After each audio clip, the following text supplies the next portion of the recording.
think Harvey knew what he had. He absolutely knew what he had in Chasing Amy, but it hadn't even premiered yet, hadn't even screened to a large audience yet. So Kevin was nervous about it. And so Harvey offered him a deal for his next movie. But there were stipulations, you know. This episode is brought to you by Indie Film Hustle TV, the world's first streaming service dedicated to filmmakers, screenwriters, and content creators. Learn more at indiefilmhustle.tv. I'd like to welcome to the show David Klein, man. How you doing, David? I'm good, Alex. How are you, man? I'm doing great, brother. I'm doing great, man. We've been trying to get this ready and recorded for months now at this point, but you're a busy man. You're working on Boba, you're working on Mandalorian, you're saving the world little by little. So I don't know about all that, but the first two things are true. Exactly. So I appreciate you taking the time out of your busy schedule to come and talk to the tribe, my friend. Absolutely. So first questions I have for you, man. Why in God's green earth did you want to get in this insanity that is this business? Probably because I didn't know that the hours were going to be what they are. No one told you that. No one told you. In other words, you didn't have this podcast back in the 90s. I thought it was going to be hanging out with cool, famous people, and doing cool stuff, which is true. These things are true, but man, the hours are crazy. They're absolutely just insane. But to answer your question, I always was into movies. I think it was Blade Runner. I know it was Blade Runner that my father took me to when I was 13 or so, and he took me to the drive-in. We watched it at the drive-in. Nice. And I remember leaving and saying to him, Dad, I think I want to make movies. And he's like, sure, kid, whatever, do whatever you want to do. And he was fully supportive, and he actually helped me. My grandfather gave me this 60 millimeter Bolex when I was young, and my father, at the time we had the VHS camcorder that would actually plug into the VCR that you had to take with you, from the top of the TV.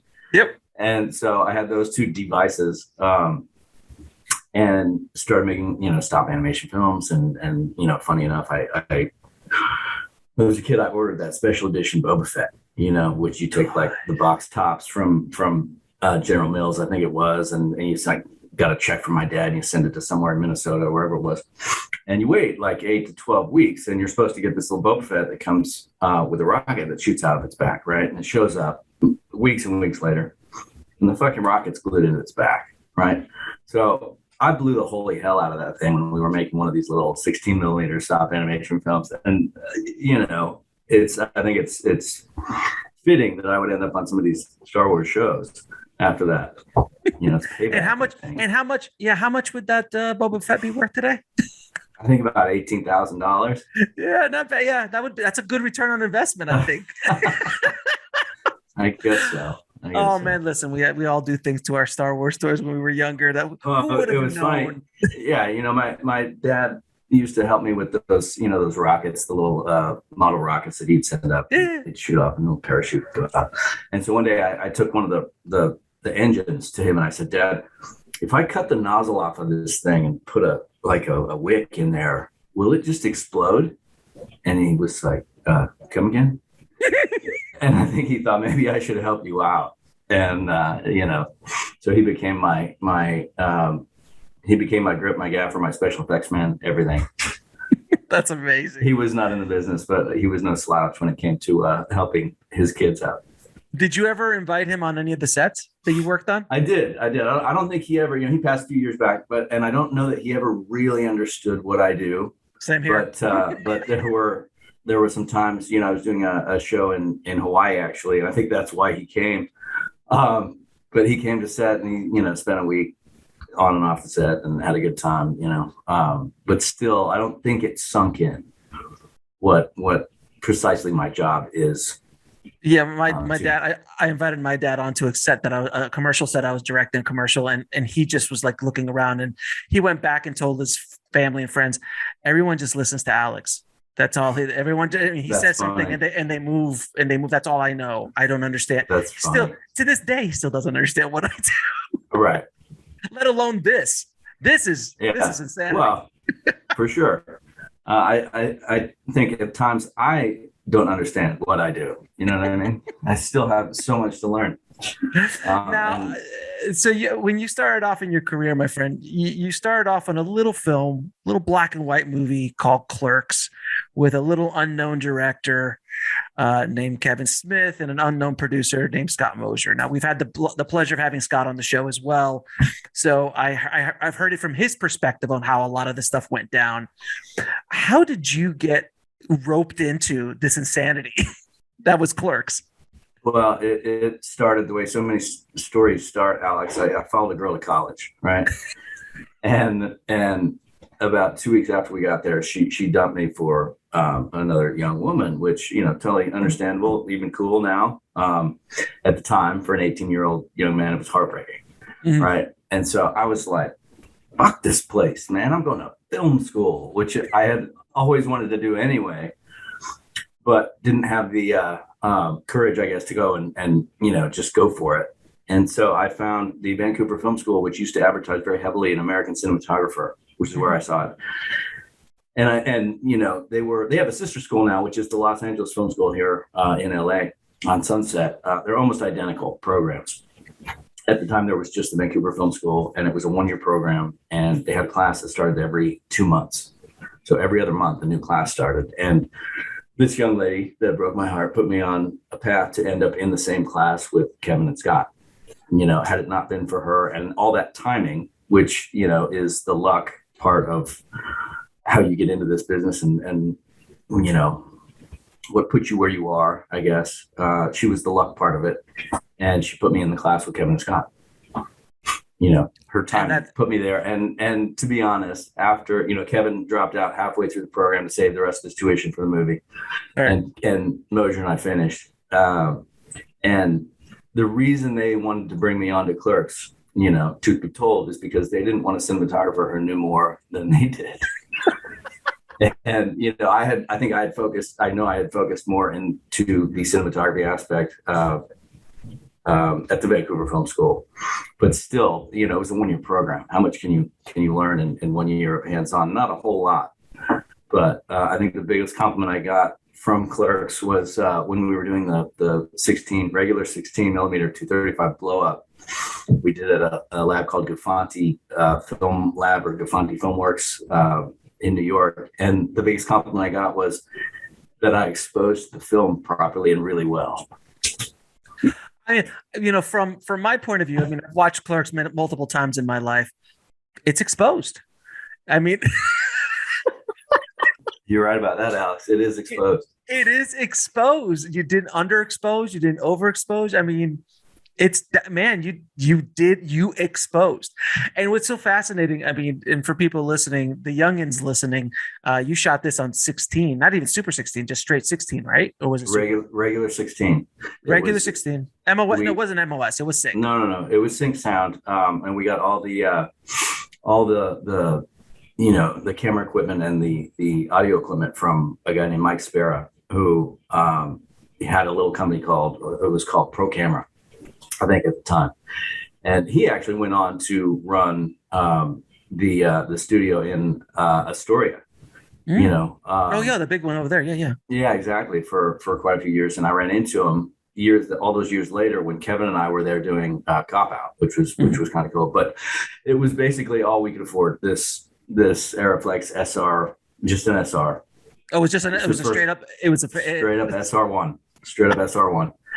And it was all we could afford. I think we had $3,500 for all the, camera equipment and audio equipment for the run of the show, which was about 4 weeks. And so he's like, "That's the one you get." And it sounded like a machine gun. It did. And I mean, we had the little Barney that comes with it. We also had, I would end up operating the camera with that Barney and just leather jackets and all sorts of blankets and whatnot on my head, just so we weren't recording the sound of that machine gun of a camera. Right, because did you have a blimp or you didn't have a blimp? We had just the standard that goes over it, but nothing kind of leather thing. Which was useless, essentially. It was relatively useless. All the sound is coming out of the lens. You know what I mean? Right. I'll tell you what. When I was in film school, the camera I got to use was the SR3. And that was that. Whoosh! We were the first. Well, that was slick, man. I mean, but I think by the time we shot Chasing Amy Super 16 on an SR3. That was a great camera. That was one of the best 16 millimeter cameras out there. Yeah. Oh yeah, solid. And you could hook up your laptop to get like reports and stuff. Yeah. You know, that was like the big thing. Like you could hook up a laptop. I remember that. I remember not with the SR3, but I remember plugging my laptop into a 535 and doing the speed changes and that sort of thing. And it was that black and white MacBook Pro, not even a MacBook Pro. It was a black and white MacBook with a 110 megabyte hard drive. You know, which was screaming back then. Oh yeah, you think I'll never fill this up? I send emails bigger than that. You know what I mean? Exactly. So all right, so I have to like the ins and outs. I mean, you guys shot that movie if I remember correctly, it was like a few weeks, or was it a month? It was 4 weeks really, but you know, it was all nights. You know, that's why Kevin wrote into the script that somebody jammed gum in the locks because we couldn't have the store during the day, and so we shot nights, and we had the store from about, I want to say we had it from 11 p.m. until 5 a.m. You know, so they were short, but you know, we would shoot, and then Kevin would actually work at the store, either the community store or the video store, all day, and then he'd find maybe a little time for sleep. A little bit of sleep, and then we'd get right back to shooting. So it was more days than you would expect, but they were shorter. You know, shorter. I mean, I remember when I was coming up and I would walk on set as a director, man. Early on, you just don't know what you don't know. So luckily for you, was there anybody on set that knew more than you about the camera department, or were you the top of the hill at that point? I was the top of that very small hill, and I was the entire department. So, you know, operating the camera, pulling focus, and you know, we had lighting too, right? Or did you do grip and lighting? We had a little help. You know, there was a cat named Ed Hapstack who was a friend of Kevin's, and he would show up, and Vinny Pereira would show up. But they had day jobs too. You know what I mean? So they'd come in and out. People got to work. But whenever we would we'd burn through a mag, we would shut down, and I'd go into the tent and change. You know, I'd reload a new mag and unload the current mag. Oh, God. So. It was a one-man department, you know. Oh my God. It's also why, if you look at the credits for Clerks, the boom operator is credited as whoever grabbed the pole first. You know what I mean? Because it was literally whoever grabbed it. I wish I carried a camera around back then, a still camera, because there was one scene where Mosier and Ed Hapstack and I were in the shot. We play the three people that run out from the funeral home after that whole business goes awry, right? Yeah. And so it was the three of us, and Kevin were there. And so Kevin was literally operating the camera, sitting on the ground in the street. He had the Niagara down, you know, by his thigh. And so he's holding the boom, he's operating the camera, and there's the three of us running in the shot. But I just wish I had a photograph of Kevin sitting there with the SR1, with the boom pole, which was, I think it might have been a hockey stick actually, with the microphone attached to it. And one-man band at that point, you know. So, and I know he bought or rented a Steamback and edited the whole thing old school because right there in the back of the video store. Right. So I'm assuming you were there for part of that as well. Just the very beginning, and then I was out. I had to go get a job too. You know what I mean? Right. Yeah, because I'm sure you didn't get rich off that first job, as far as checks are concerned. Not at all. So Clerks comes out, man, and I'm imagining, what do you think was going to happen? Seriously. Like, I mean, from a DP's point of view, when you do a show like that, you're not going to go, this is going to go national. This is going to blow up. It's going to become a phenomenon. I'm assuming that's not what you thought. No, it's not what any of us thought. I think at best we thought that it would be a calling card to a studio or a small production company to say, hey, these guys can get a film made. Let's hire them to do the next one, which, you know, that did happen, and so much more. You know, we didn't expect it to go to Sundance and be the little sleeper hit that it was. You know, it took off like crazy. And to be honest, for me, eventually it was a deep hole to climb out of, because to have a movie that's successful and look like that is not great for a cinematographer. The same thing happened years later with Chasing Amy, which is a wonderful film, and I stand by it to this day. But it doesn't look great. It's not well lit. It's not well lensed. We barely moved the camera, aside from some of the many arguments in the movie. But it was a successful film that didn't look that great. So again, as a cinematographer, that was a hole to climb out of, for sure.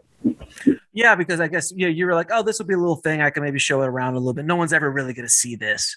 And then all of a sudden you're like, oh my God, I'm known for this. Like, oh, you're the DP of Clerks. Right. And so that was a bit of a challenge. It was a struggle. It was a struggle. Not as much as I might be jumping ahead, but when Chasing Amy was at Sundance, it wasn't in competition. It was just a premiere. And, we had done Mallrats in between, and Mallrats had been largely kind of ignored. It has since, I think, found a huge audience, but at the time it had been ignored. And so Kevin and the rest of us were nervous. We were nervous about what was going to happen with Chasing Amy. And so, Kevin and Scott had a meeting with the morally repugnant Harvey Weinstein before our screening. And Harvey, I think Harvey knew what he had. He absolutely knew what he had in Chasing Amy, but it hadn't even premiered yet, hadn't even screened to a large audience yet. So Kevin was nervous about it. And so Harvey offered him a deal for his next movie. But there were stipulations. Joey Adams, who was the lead in Chasing Amy, was going to be the lead in Dogma, and Harvey said no. He said that's one of the things. And he said, Joey's not going to be the lead, and Dave's not going to be the cameraman, and whatever else it was. Those are the two that I really remember, because after that meeting, we were all staying in this condo together, and Kevin takes Joey into a bedroom, and Mosier takes me in the bedroom and breaks the news to us, and then we all go to the premiere. So, it was a very surreal experience to have this audience just adore the movie. And, I'm sitting in the back row thinking, and I don't get to do the fucking next one. You know what I mean? So it was a kick to the gut, for sure. And then and Harvey kept me out for about 10 years. And in those 10 years, the first question I always got when I was in a job interview was, why aren't you shooting Kevin's current film? And I would tell them the story, and whether they thought it was true or not, or that I was being kept out just because I was too inexperienced and not good enough, it didn't matter. Right. Whether they believed this or that, it didn't matter. For one reason or another, I wasn't shooting his movies, and so I had to just get out there and fucking work. And so that's what I did. As I put myself on a 10-year plan when I moved to Los Angeles, and I said, if I'm not where I want to be and need to be in 10 years, then I'm going to go do something else. But I'm going to give it everything I've got for 10 years. And it took just about all of those years to finally, I think, get a grasp on the craft and being comfortable in what I could do with the crew and the set, and telling a story. That's what it's all about. You have all the experience in the world. If you don't know how to tell a story, it's irrelevant. It's all irrelevant. It's fascinating to hear that story, man, because so many people looking from the outside in, must like, oh, well, you worked with Kevin and you did a couple of his movies, and then your career was set.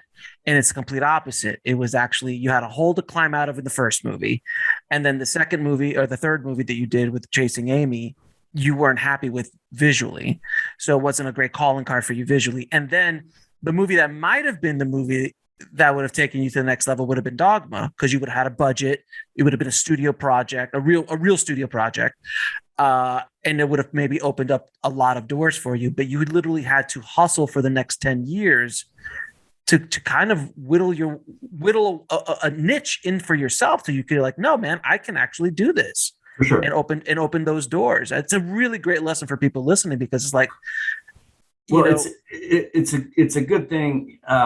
It's a hard road to travel, because I had to learn as I was doing it. I think it's an easier path to work, under somebody with a lot of experience, because everybody you ever meet on a set or in life knows something that you don't, and you can learn something from them, especially on a film set. If you work with somebody who's got a lot of experience, you're going to learn so much just by watching, just by, watching what they're doing. Yeah, exactly. And so to learn it on the job was rough. And there are a lot of rough looking projects that I did. You know, I don't think it was until 1999 when I really started to figure out that, oh God, I want to say how to light, but who knows how to light it. Until you found a groove that you felt comfortable in and felt comfortable with the quality of the work that you felt from your own eye that you were comfortable with. Like, I feel like I'm getting a grasp of this. I mean, like I've talked to so many cinematographers over the years, man, and all of them say the same thing. It's an impossibility to master the craft 100%. There's just so much to understand and learn. And then you look at someone like Deakins, and you see what they're doing. They are arguably masters at what they do, but you could probably count those on one or two hands that are alive. Yeah.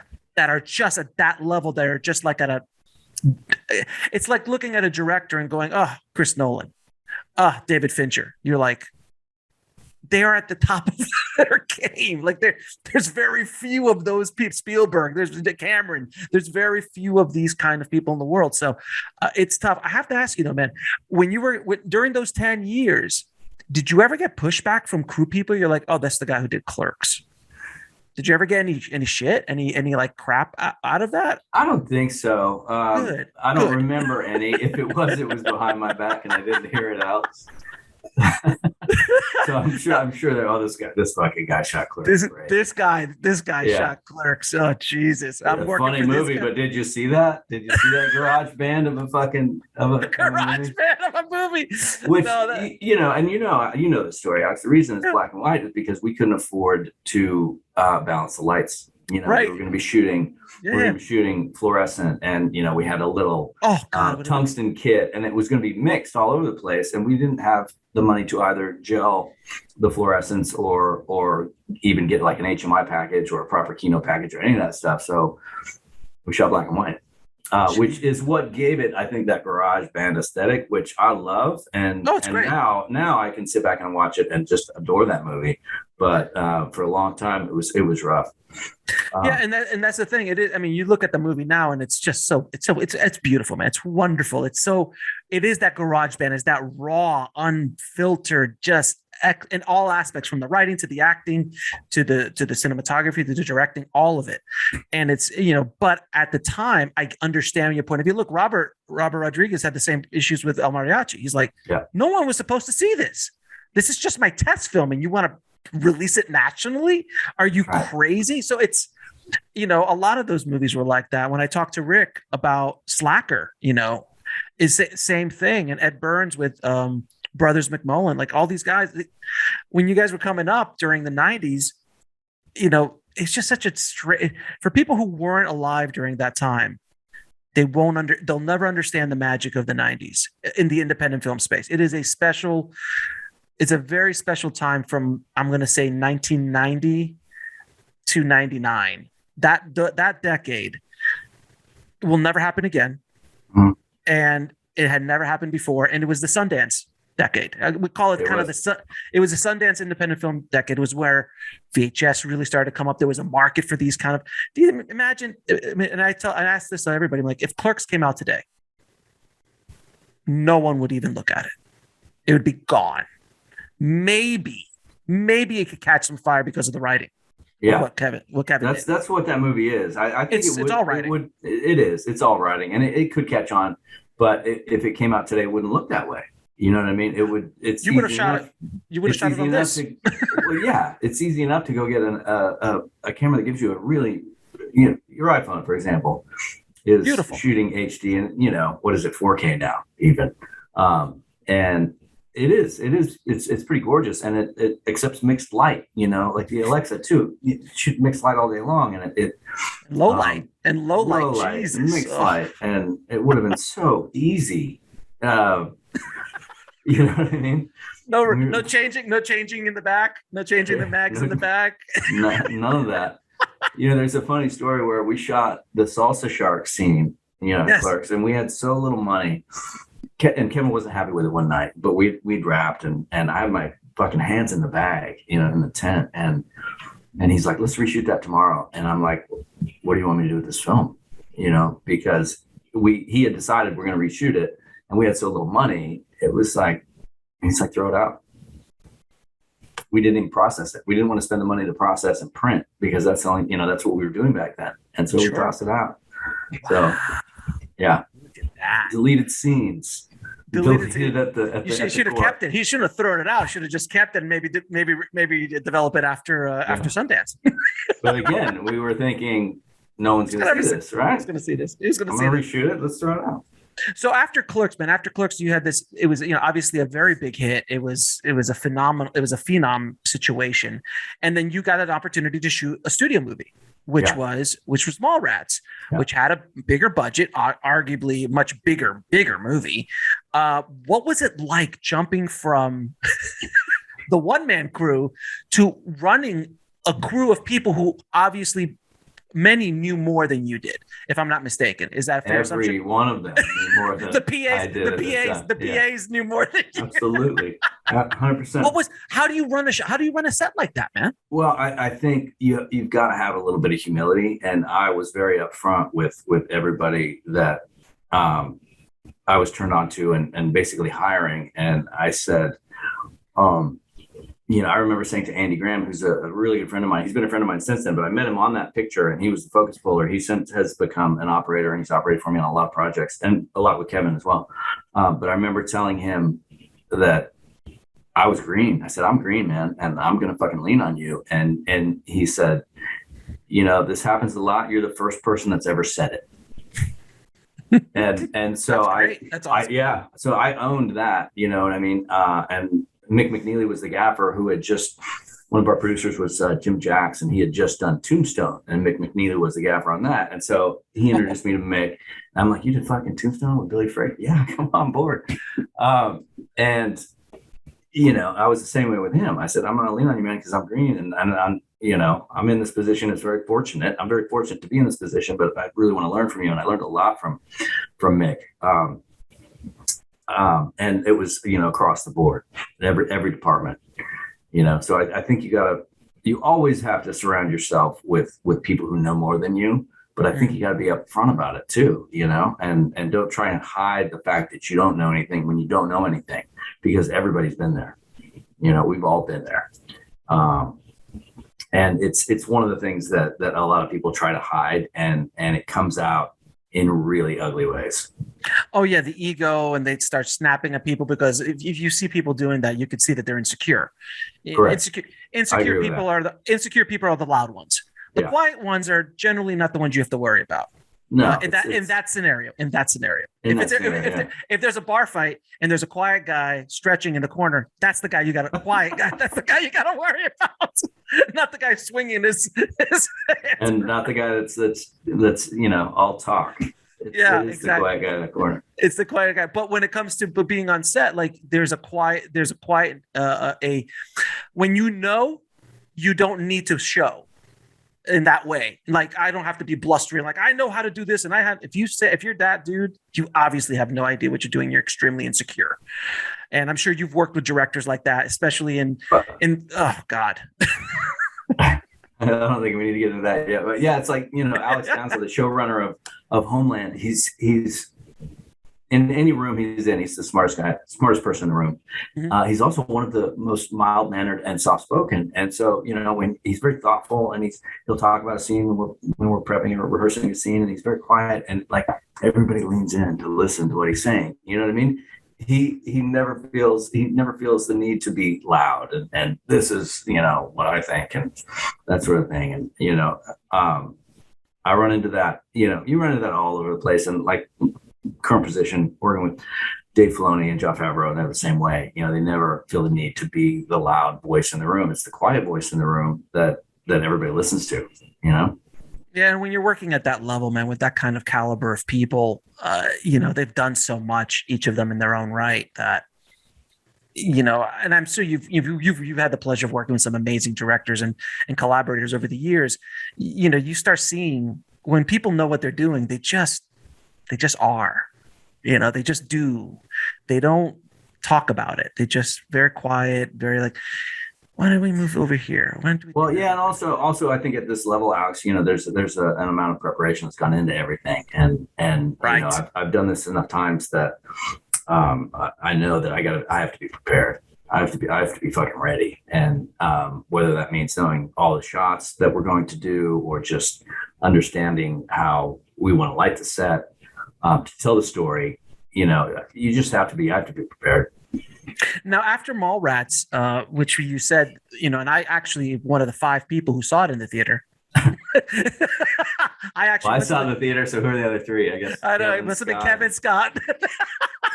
I actually saw it in the theater while I was in college, and I actually got it was a special screening, and I got the Mallrats got the book at the theater. They were handing them out at the theater. I never forgot this. The original book, I had it, and I saw Mallrats. I loved it. I thought it was genius when I saw it. I was like, this is the greatest thing I've seen since sliced bread. This is amazing.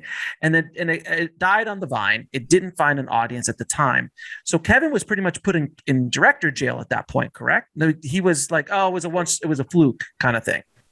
Well, he had the script for Chasing Amy, and I think what happened is we went to Universal for this project, and Harvey always wanted to work with Kevin. He knew what he had in Kevin, and so Kevin had the script Chasing Amy, and he took it to Harvey, and he had a meeting without Scott Mosier, which may have been a little bit of a mistake, because Kevin agreed in that meeting to do it for a price, without any script changes, and so when he goes back and meets with Mosher, he's like, hey, I got our money. And Mosher's thinking, a couple, 3 million, 4 million, whatever. And he's like, great. What'd you get? He's like, 250 grand. And Mosher's like, come again? What?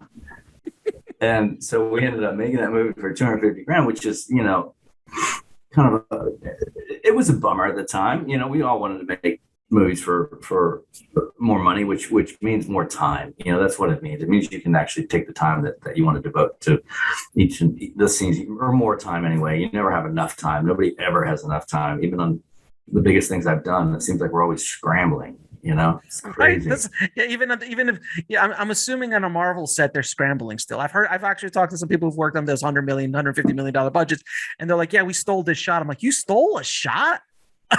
What? You guys were shooting for 130 days. Why did you have to steal this shot? No, I think it was Cronenworth, Jeff Cronenworth on a Showtime network. He's like, yeah, I stole this shot and this shot. And I mean, David, like, it was just me, David, and like another guy. I'm like, because they needed a shot at Harvard and they couldn't get it, so they stole it. Oh, that's right. I remember reading about that. And I was like, what? Yeah. That's amazing. You can't forget your roots, man. You can't forget that hustle, man. You no matter how big you get, how many Oscars you win. It's true. But anyway, so we ended up, we made that for 250 grand. And then what I already mentioned, what happened at Sundance, and I think that was 96. And I got pushed out for 10 years. I went and hustled. And at the same time, Harvey didn't let Kevin use the same cinematographer twice. Bob Yeoman shot Dogman. Bob Yeoman's an excellent cinematographer, and Harvey said no for the next movie. And so then Kevin did Jay and Silent Bob Strike Back, and it was Jamie Anderson. And Jamie Anderson, another great cinematographer, and Harvey didn't like the way that looked either. And so on Jersey Girl, gives him Bill Mosher-Sigmund. Ends up really not liking the way that looks either. So Kevin finally said, well, maybe it's not the DP, maybe it's the director that you're unhappy with. And so after that, Kevin was basically like, give me my guy back. And so he and I got back together for Clerks II. So we've been apart for 10 years, nine and a half, 10 years. And so we were bringing 10 years of experience of working with other people together to an existing friendship. And it was the greatest reunion I've ever had, and then we went on to do another 4 or 5 pictures. We did, after Clerks II, we did Zack and Miri Make, Porno, and we did, Cop Out and Red State. We ended up doing a pilot or two, and it was it was wonderful because it was bringing 10 years of experience and just getting back together. And we had a language from before, but we had a new way of telling stories from all this experience, and that coming together, I think created some of the best work that we've done. Culmination of which was Red State. I think it's our finest hour. You know, Kevin Beautiful. and It was I a beautiful together. Film. I love that movie. I love it so much. And a lot of blood, sweat, and tears. That was us getting back to our roots. And you know, I was Kevin and I actually wrote a letter to Stephen Poster, who was the president of the union at the time, to allow me to operate. You know, because that the union would have to allow this to happen, and you know, it's got to be a creative choice. It can't be budgetary, and it was absolutely creative. You know, we were trying to get back to where we'd started, and you know, Stephen understood that. Stephen has worked with Kevin actually, and you know, likes Kevin a lot, and so they agreed to it. The union agreed to it. So I actually operated the camera, and we were literally, you know, back to where we'd begun. And it was a much bigger project. It was $4 million, but you know, $4 million doesn't go as far in 2008 or whatever it was, 2009, 2010, as it did back in the 90s. No question. And listen, man, after all the years that you've been doing this, is there anything you wish someone would have told you at the beginning of your career, besides beware of besides Get Out? Besides Get Out and beware of the morally repugnant Harvey Weinstein. You know, I think, and it's probably one of the hardest things that I've had to learn, is that there's an elegance in simplicity. You know what I mean? Because when you're starting out, or when I was starting out anyway, I can't speak for other people, but when I was starting out, you know, I was really trying to light a scene to tell the story, and I think it was a lot of it was forced, you know, and it was just too much. And it took me a while to sit back and you know, when you're lighting a scene, you always got to look for the light to turn off, because there's always at least one. There's always at least one that is unnecessary and you don't need it, and it's not telling the story. It's just, you know, you're showing off, or you're being cute or something. But you know, I wish that's the lesson that took the longest to learn. I wish somebody would have told me that just fucking relax. And there's a real elegance in simplicity. And I think, you know, it's hard to describe. It's hard for me to describe what is simple or elegant in lighting, because I can't tell you why I light a scene a certain way. It all comes from the gut. And that's another piece of advice I wish I would have learned, that, you know, just follow your gut, follow your instinct, and don't second guess yourself. And even if you're wrong, just fucking do it. And you're going to learn from your mistakes. You know, if you are wrong, you'll learn from it. Go ahead. Can you talk about the happy accidents? Because as cinematographers, man, and even their directors, we all want to control everything at all times, which is insane. It never happens, ever. Yeah. But there are these little things you're like, how did that was perfect. How did that light just hit the eye just right? The flare hit at the right moment. Can you talk a little bit about that? Absolutely. I mean, some of the coolest things that I've learned have been complete and total accidents, you know. And when you're on a set, you have to keep your eyes open for these things, because, you know, electrician will be moving a light and it'll be on, and, you know, because it's an HMI and it's not going to hot restrike, and so they want to keep it on while it's moving, and it'll hit something that was completely unintentional, and it comes over here, and, you know, it's reflecting off of that. It's hitting the set, and you're like, fucking stop, just freeze where you are. That's what we want. And then the grips are like, oh, great, now we got to contain the rest of it. You know what I mean? So the spill off here. It's like, fuck. Turn those lights off when you're moving. Don't let them see the lights when you're moving around. You know, turn them off. But you always have to be open for that. And even in life, you're out at a restaurant, you're at a bar, you're at the movie theater, whatever it is. Pay attention to your surroundings, because there's always, you know, I learned so much about lighting from being in far too many bars in New York in the mid 90s. You know what I mean? They were all dark, and a lot of them were dive bars, and you would just see the way that these dimly lit bars had really cool things going on, you know. And you always have to be open for that, and keep your eyes open for it, because you can learn just as much sitting in a seedy dive bar in New York as you can being on a film set when it comes to lighting. Now, trust me, I've been in some dive bars. I've been in some dive bars. No, you know, as a cinematographer, there's always a day on set where the entire world feels like it's crashing down around you. It could have been on Clerks. It could have been on Mandalorian. Is there a day that sticks out in your head that you felt like I shouldn't be here? I'm going to get fired. This whole thing's not going to work. And what did you do to kind of go through that and get through that obstacle? I don't know if there's a day or a handful of days in particular, Alex, but it happens all the time.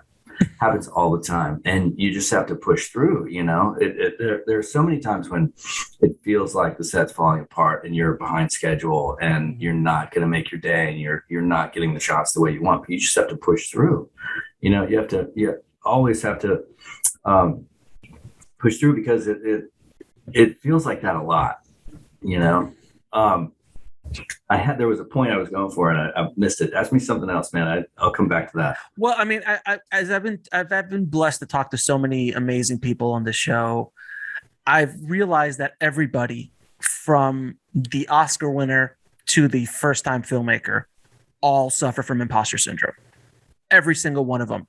Even to this day, I'm talking to some Oscar winning screenwriter. He's like, yeah, I don't even know if this next script. I'm like, you just won the Oscar. What's wrong with you?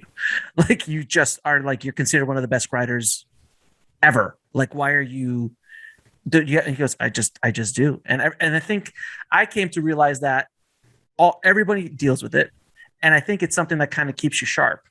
I'm assuming that you have the same issues as far as imposter syndrome on set. Always. And you have to be, you have to be your most, your fiercest critic. You have to be your biggest fan. You have to be your biggest supporter. You have to be, your most critical eye against yourself, I think, because nobody knows what anybody else thinks. All you have is yourself. So, and you have to rely on all the people around you. Let me sound pretentious for a second. Quote, who was it? Orson Welles said that, a painter needs a paintbrush, a writer needs a pen, and a filmmaker needs an army. And it's true. And no cinematographer, no director, no filmmaker is an island. You can't do this alone. You know what I mean? You have to have this support, support system that is it's the most complicated and sophisticated recording device known to man. And a lot of times it is like being deployed. I did Homeland for 6 years, and we were for 7 months, either out of the state or out of the country, sometimes both within the season. And it is like a deployment. I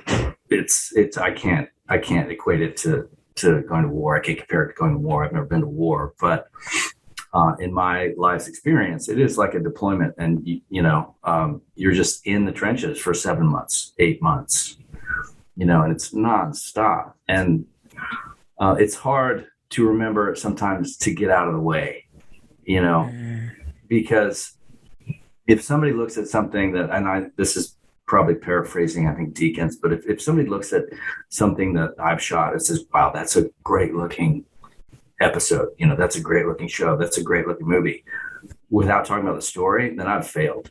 I think it is right. My job as a storyteller to be almost invisible, and we should be the silence between the notes, and if somebody looks at something that I've shot, wow, that was a great story, then that's a success for everybody, for all of us.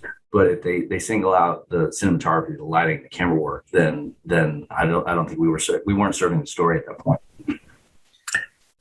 Very true. A lot of times, especially, I don't know about you, but when I started out, I wanted a coolest shots, and the story was I want to do that Scorsese shot in Goodfellas. Yeah. I want to do that shot that Kubrick did. I want to do that shot that Spielberg did. Like we all do it. But as you get older, you start realizing, like, what's the story? Yeah. What's the story? Because before it was a lot harder to do those shots. It was super hard to do a lot of those shots back in the 80s, 70s, 80s, 90s. To do some of those insane shots that those masters did was difficult. Where now the technology has gotten to a place where, you could, with a Ronin, you can run around instead of getting a full giant Steadicam op, and you can you can do some insane shots, running in, jumping through, going through. Like there's things that you can do now. Absolutely. It's not the cool stuff anymore. It's not, but there's still always the next level. There's still somewhere to take it, but it has to serve the story. I worked a lot during Mandalorian season 2. I worked a lot with Sam Hargrave. He was the main second director, and then he went on to do Extraction, and some of the stuff that he was doing and did in Extraction is absolutely insane. And it was a perfect blend of his background being a stuntman and becoming a second unit director and then a director, and combining that with all the new technology of the day. There's that scene, you look at the behind the scenes stuff where he's basically riding on a four-wheeler, on an ATV of some sort, and he's actually directing and operating the camera, and somebody chasing a car, basically going forward and then in reverse, and then somebody detaches him and he runs up and shoves the camera through the window, and then there was a takeover of some sort. They did a visual effect blend, going into the car, and then they're all of a sudden in the car in another shot. They blend it together and the car drives away. And so it was beautiful choreography, and it was like watching a ballet dancer, except it was more punk rock than that. Well, I mean, there's always a place to take. I mean, look at that shot that Spielberg did in War of the Worlds inside the car, where the camera's just rotating around the car while the aliens are attacking and things are exploding. And you're just like, when you and I sit there going, how the hell did they do that? Then they've gone to another place. Yeah. Because Children of Men, that driving shot of Children of Men. Jesus. Right? I mean, you're just like, how did he do that? So it's pretty remarkable, man. Now I have to ask you about Mandalorian, brother. You worked on season 1. No. You didn't work on season 1. You worked on season. I came in season 2 as the second unit. That's what I meant. Second unit cinematographer to Baz Edwin and Matt Jensen.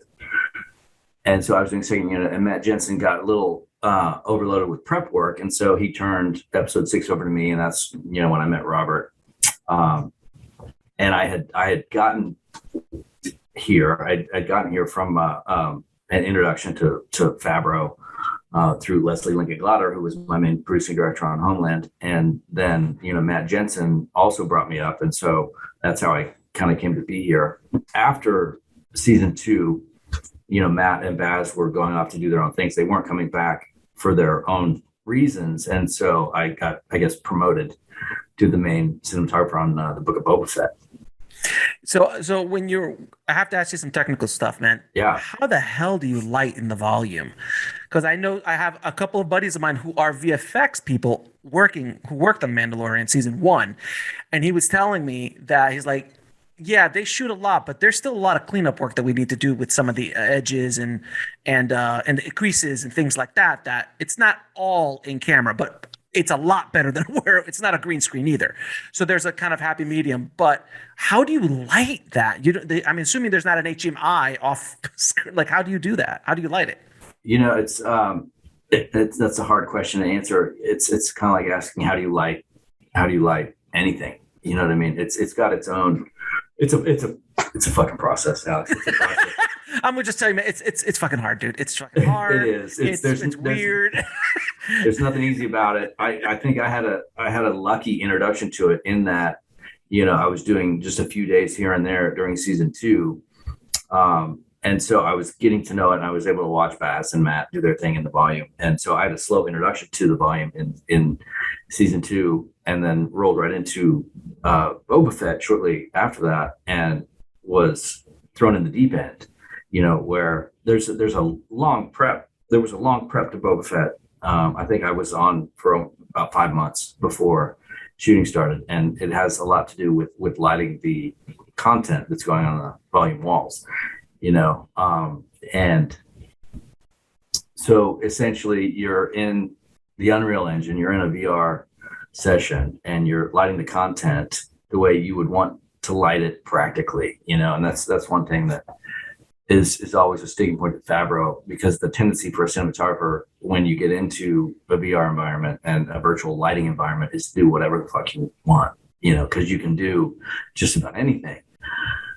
But you also have to match that in the practical set that's going to be inside the volume. And one of Favreau's things is like, don't light it however you could in a virtual environment. Light it how you would in reality, or else it's going to start to look like a video game. It's going to, you can put a source the size of the sun out there and do this, but could you do that if you were lighting this virtual environment? Practically, no, you couldn't. You'd have HMIs and whatever you're going to use, and that's also what you're going to use on the practical set. So, it starts with lighting the virtual environment and knowing how to bridge the gap between the virtual and the practical, because you could actually move light sources within the volume itself, like meaning the VR aspect of it, the Unreal Engine. You could put a light somewhere in the virtual space that lights through the LEDs on, and there is an aspect to that, correct? There is. You're not going to get directionality. You're not going to get hard light. Right. You're going to get a lot of soft light. You're going to get all the interactive soft light that you get from the environment. But any direct hard light, you're going to have to do practically. And so when you're doing it in the virtual environment ahead of time, you have to know that I'm not going to be able to do this entire wash of sunlight in here. I'm only going to be able to do this, these spots and these broken up bits of sunlight. So that's what I should do in the virtual, and then I'll do that also in the practical, with HMIs, or we've also gone into tungsten now with some of the loads. Started doing that on Boba Fett. Didn't know if it was possible or not, and I'd been told that it was not possible to go tungsten in the volume. But then I was talking to everybody from Stagecraft and ILM, and they said we can absolutely go tungsten. I don't know who told you that, and I, to be honest, don't remember who told it to me either. But once we started using tungsten light in there, I think it made everything feel a little more real, because it's a full spectrum light source, and it just kind of fills in all the blanks of the wavelengths, and it just made it all feel a little more real for me. The lighting of it anyway. When I was talking to Dean Cundy, because he was on the show, and he was right before he was heading out to Boba. I think did he shoot Boba? Or did he shoot all the Mandalorian? Yeah, he did shoot some episodes of Boba. Yep. He was telling me that he was lighting outside the volume as well, getting some light spill. It's something like that, or am I mistaken? No, you're not mistaken. One thing that we haven't been able to do, and I don't know that it'll ever be possible, is to do a broad, sunlight source, or open moonlight even. Anytime you want to just fill the volume with light, if that's what the scene requires, you need to take it outside. Because first of all, there's not enough room. It seems like it's a big space, but it gets very small very quickly. And if you did wash it with giant HMIs or big tungsten sources, the light's just going to bounce all over the LED walls and render them useless. So anytime we need open sunlight, anytime we need say the desert at night where it's supposed to be a moon source, we'll go on the back lot. But if we need pockets, if we need a skylight here and there shooting some sunlight in, then we have some parts of the ceiling that we can take out, big sections of the ceiling that we take out. And there's a lot of rigging up there, a lot of hardware to work around, and so there's still not a lot of space to get lights away from where they need to be, so you can have good shadows. And so we end up using mirrors a lot. So we'll have an opening in the ceiling that might be 5 by 10, 5 by 12, something like that. And then we'll have a big mirror up above, and then we'll have an HMI, a tungsten for now, whatever it is, another 15, 20 feet away, so that there's a good amount of distance from the light and whatever's cutting it, which is usually a gobo hanging beneath the opening in the ceiling, so that we're trying to get it as far away from the light as possible, so that we have good shadows. And there's just so much hardware to work around that it's difficult, but we've kind of cracked it a little bit, and are getting better at it as we learn more, which, we're learning something every day that we're in there. Right. It seems like from season 1 to season 2 to Boba, and now hopefully I can't wait to see season 3. It seems that things are you can just sense things are getting a little bit more real in the way it's shot. It just looks like the end sequence of the famous Luke Skywalker scene end of season 2. Like it's a masterwork. Honestly, that whole episode's a masterwork. Absolutely. It's an absolute masterwork. I've watched the end sequence 1,000 times because I'm a geek, and and I gotta ask, dude, seriously, man, you're of similar vintage as me, as far as age is concerned. So you gotta geek out every once in a while, dude. Like you gotta geek out every once in a time. Oh, for sure, man. No, I'm turned into a 12, 13, 14-year-old very often on set. I mean,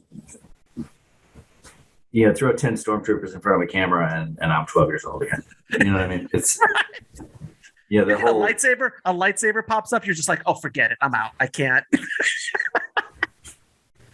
It goes back to me blowing the hell out of that little special edition Boba Fett. And I had all the toys. I have some of them in my office right now. Little baby Kleins, the Star Wars toys. You know what I mean? That's amazing.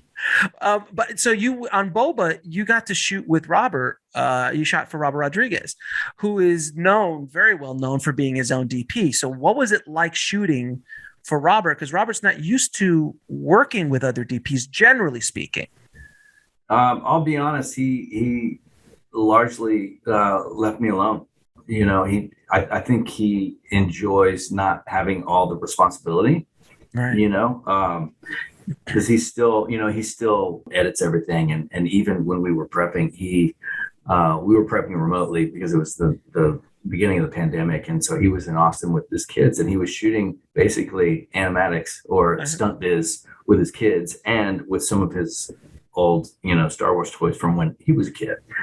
So he's still very hands-on, but when it came to the how are we going to light this? How are we going to light the set? He had ideas that we would talk about when we were prepping and when we were lighting some of the virtual environments. But for the most part, he left me alone. He would like most directors, he'll tell me if he doesn't like something. But it wasn't like he was pointing me in a specific direction for lighting. He left me alone. Let me do my own thing. He trusted that you knew what you were doing. Yeah, I guess so. I don't know if that's true, but he might think it is. So, no, I think it was in one of the behind the scenes that Dave Filoni was like, he was seeing the animatic that you're talking about, and he's like, right. Can you stop it right a second? Did you just shoot an animatic with Star Wars toys in your backyard? Yeah. He goes, yes, I did. And he's like, that is the coolest thing I've ever seen in my entire life. And I think that was the moment that the Book of Boba, he's like, wait a minute, let's bring Robert into the Book of Boba. And let's bring him into this because this is insane. And did you do the season 2 Boba episode or no? I did. That was episode 6. That's the one that I did with Robert. Yeah, that's when we first got together. Oh my God, dude, you gotta. I mean, okay, let's stop for a second, geek out for a second. When you saw Boba show up for the first time on set, you guys have to be 5-year-old at that point. Absolutely. We are. That was a tough shoot though. And it was, I can't say it was anticlimactic, but we had shot a lot of the scenes with Boba Fett, on stage and on the volume prior to the when he first introduction. Showed up. Introduction. Yeah. And the introduction was done out in Simi Valley because it had, we just needed the travel. That scene needed the travel that you can't get in the volume. And it also needed that open sunlight. And so it forced us to go out to Simi Valley, and might be one of the reasons I got that episode because maybe Baz and Matt didn't want to go out there. It was not an easy shoot. It was rough. It was 5 or 6 days out there in Simi Valley. It was a lot of fun, but and like I said, I can't say it's anticlimactic, but we had already been introduced, and so I can't say that we were out there just to get it done, but there was a certain aspect of we got to get this done because we had a finite amount of time. And what's funny is we only had 6 stormtroopers out there. Really? Yeah. You did an alien style where they only had 6 aliens. Either that, or I mean, there are a lot of complete CG VFX stormtroopers. Wow, really? If you and they're really good. They are really good. It's because I think it's it's obviously much easier in VFX to do a stormtrooper than a human face. And there's one that I'll point out, and it's the last one to jump on the transport when the transports are taking off. That you can kind of tell. I remember it. I remember that one, right? I remember that one. Yeah. Yeah. So that's the one that, and I think it was only because I knew, going in that was CG, and that only a portion of the rest of them that were jumping on the ramp were actual troopers.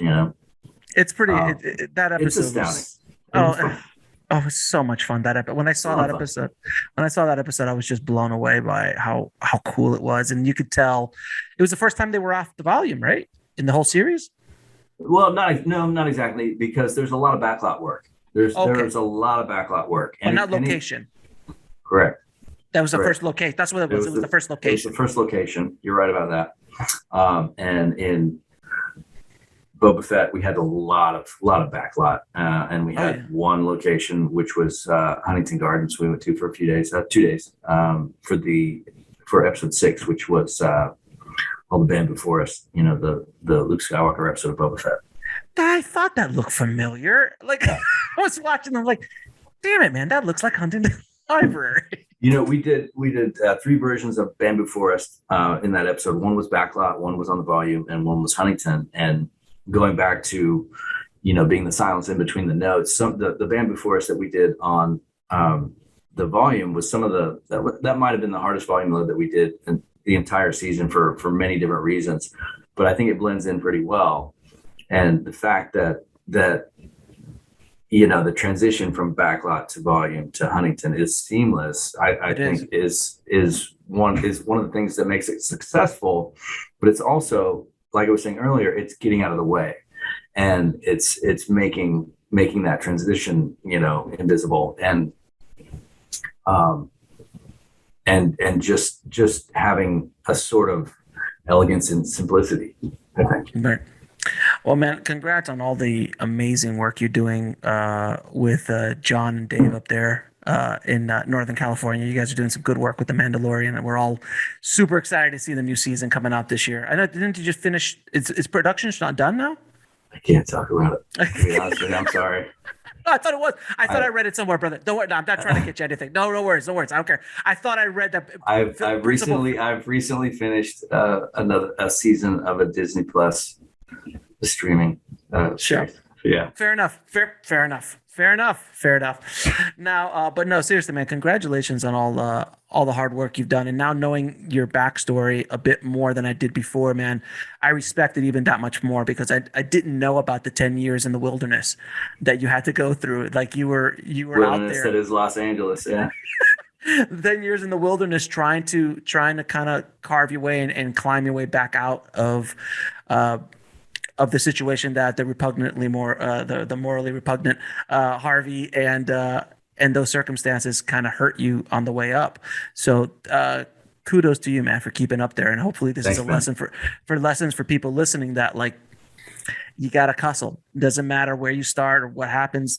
It happens, things happen that can slow your progression down in the season. And then you have to ask yourself, how bad do you want it? Yeah. That's the question. And like I was saying earlier about, advice to the young and up and coming. My father was an orthopedic surgeon. He would not let me be a doctor, because he was a doctor and his father was a doctor. My grandfather was a doctor, and they were never home. And so I chose a profession with hours worse than a fucking surgeon. You know what I mean? So you really gotta think long and hard about if you want to be in this business, because it takes a toll, and I've got a marriage that was destroyed. I have a 14-year-old daughter who, as she was growing up, from 6 to 11 or 5 to 11, I was doing Homeland, and I was gone 7 months a year. And so I turn around and she's 12, you know what I mean? And I'm like, where'd all that time go? I missed all that time. So, You got to think long and hard about it. Yeah, it's something that they don't tell you in film school. No. They don't tell you that a lot of men, especially for DPs, even more so than directors, DPs are always working. They're not getting the fat, checks a lot of times, so they have to keep hustling. They got to keep working. They got to keep going, and that's time, man. And that does break up. I've known a lot of DPs whose marriages don't make it. It's tough. So you really got to love what you're doing. You really got to love what you're doing. I remember being at a festival, a Hatch Festival in Bozeman, Montana, and they would always have a couple of cinematographers there. And one year I was there as one of the cinematographers, and Haskell Wexler was the other. Oh. And so we were speaking to a group of university students, and we were talking about the hours. And he was still promoting Who Needs Sleep, the documentary that he made about the working hours in the business, and we were talking about the hours. And one of the students, asked the question, how do you guys make it work? How do you have live a life and work these hours? And Haskell just goes, I'm on marriage number 3, you guys. Sometimes it doesn't. Bam. Oh, yeah. That's a drop the mic moment right there. It kind of is. That's as raw and truthful as it gets. That's so awesome, man. That is so awesome. Now, I know you wanted to address the accidental shooting that happened on the set of Rust with your friend. Can you discuss that a little bit? I'd known Helena for a short amount of time. About a year. She was a wonderful person. I thought she was a great cinematographer. I'd introduced her to some members of the camera department that were actually working with her on Rust. And I'll be honest, Alex, when we were first getting into this, it was so raw and I had a lot of emotional opinions about it. And I don't remember exactly what I wanted to say specifically. But I'm not, I did see a letter that was going around that was signed by a lot of cinematographers about no actual weapons ever again, no real firearms on set. Let's do it all VFX. And I'm not that guy. I've probably photographed 2 million rounds, obviously blanks in my day. And she was a friend of mine, like I said, not a long time friend, but she was a friend of mine. And it's a horrible tragedy what happened. But I think what needs to happen is there just needs to be a safety officer. There needs to be a position created that oversees all safety, because you can't put that on the ADs. You can't put that solely on the armorer. There has to be a checks and balances, and there needs to be a new position I think created that is safety. And we've seen it for the last 2 years. During the pandemic, we have safety officers that have been going around, and for the first year of it, it was put your face shield down, keep your mask on, put your face shield down. Mm-hmm. And now it's just masks, but still there has been an entire department created. So I think there should be a safety officer. There should be that at least that one position that is in charge of the things that we all think belong squarely on the shoulders of the ADs. You can't put it on them, because it's just not right. I think we need a new position that oversees all this stuff. I'd agree with you on that, because working with ADs all my career, man, they can handle a lot, man. They handle a lot on their shoulders, and they should be one layer of protection. Yeah. But it shouldn't stop with them. So the AD should still have some sort of say in what's going on, and let everybody know. And when I'm shooting on set, they stop the set. Hey, we've got a live arm on set. Everyone be aware. This is it. This is that. I get that part, and the armor should definitely also have have some sort of another layer of protection. But there should be the last stopgap. Someone who just finally goes, "Let me see the gun. Let me check it, make sure everything's good. All right, and go forward." I've done both. I've worked with live rounds and I've worked with VFX, the airsoft guns. And, can it be done? Yeah, but here's the problem I have with it, Alex. Even a quarter load blank or a half load blank, an actor doesn't react to the way they react to a full load blank. I don't like half loads.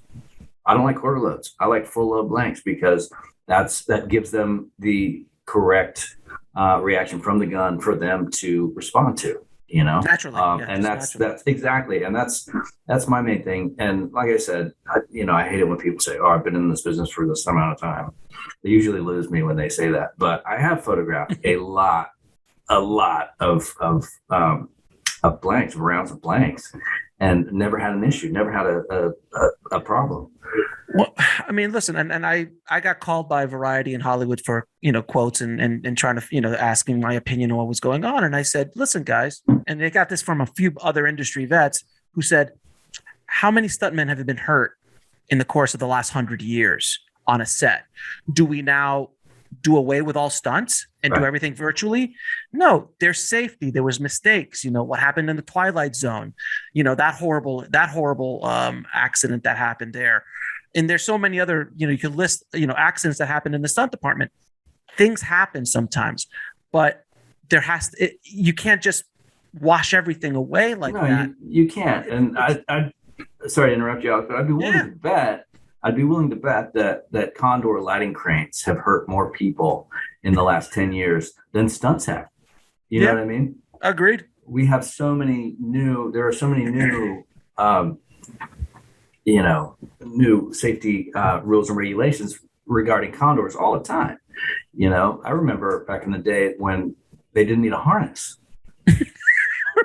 I remember. I mean? Oh, I remember. Remember the cranes? How about the cranes when you're sitting down? Yeah. I mean, those long cranes with the camera at the top, and you would see the pictures.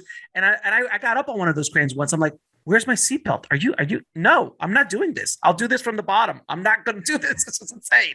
Well, going back to the 90s, Alex, we used a lot of those cranes, the Chapman, the Titans, the Nikes, all this stuff, because they were so much cheaper when the remote heads were new. Remote heads were coming out in the late 80s, early 90s, and so they're very expensive. So we rode those cranes all the time, and there usually are seatbelts. But mine was cheaper. But you're up there, you're 50 feet in the air or whatever it is. You're like, wow, this is, it's the most treacherous thing I've probably done aside from, being in stunt cars, as a camera operator, being in stunt cars is pretty wild too. But a lot of that I've been, was more dangerous than any of the work with blanks that I've done over the years. Wow, man. Well, I hope that there is some changes made. I think there will be. I hope they're not just a knee-jerk reaction. I hope there's a really thoughtful way of moving forward with it because, like, I agree with you 100%. I think there has to be some sort of position created to help the scenario because obviously there's a problem, especially with so many low-budget, non-union, situations, which I've been involved with a lot in my day. I get that, and it's a little wild west, no pun intended, because that was a Western, but it's a little bit wild west in the sense that, we'll do this. Or, it's going to cost too much. We're not going to do that. And there has to be some sort of rules. There has to be an accountability. And I think the way to do it is to assign a person to, overall safety. Agreed. As we've been during the pandemic, our COVID safety officers will give a speech, to us about mask wearing and social distancing and all that stuff. And so it's easily done. That position is easily created. And I know everything comes with a price tag, but there's no price tag as big as the one, as what Helena spent. You know what I mean? Amen, brother. Amen. I appreciate it. I appreciate you will be willing to talk about that and bringing that out to light. Now, I'm going to ask you a few questions to ask all my guests, bro. Yeah. What advice would you give a young cinematographer or filmmaker trying to break into this vicious business? Don't fucking do it. Don't do it. Just run away. Run away, bro. Run away. No, in actuality, I would say take a long, hard look at this industry and really think long and hard about whether you want to commit this much of your life to this, because it'll take every minute that you give it. This industry will take every minute, every hour that you give it, and then some. So think long and hard about it, and because none of them will listen to that piece of advice, I will then say, you got to get out there and work. You have to learn.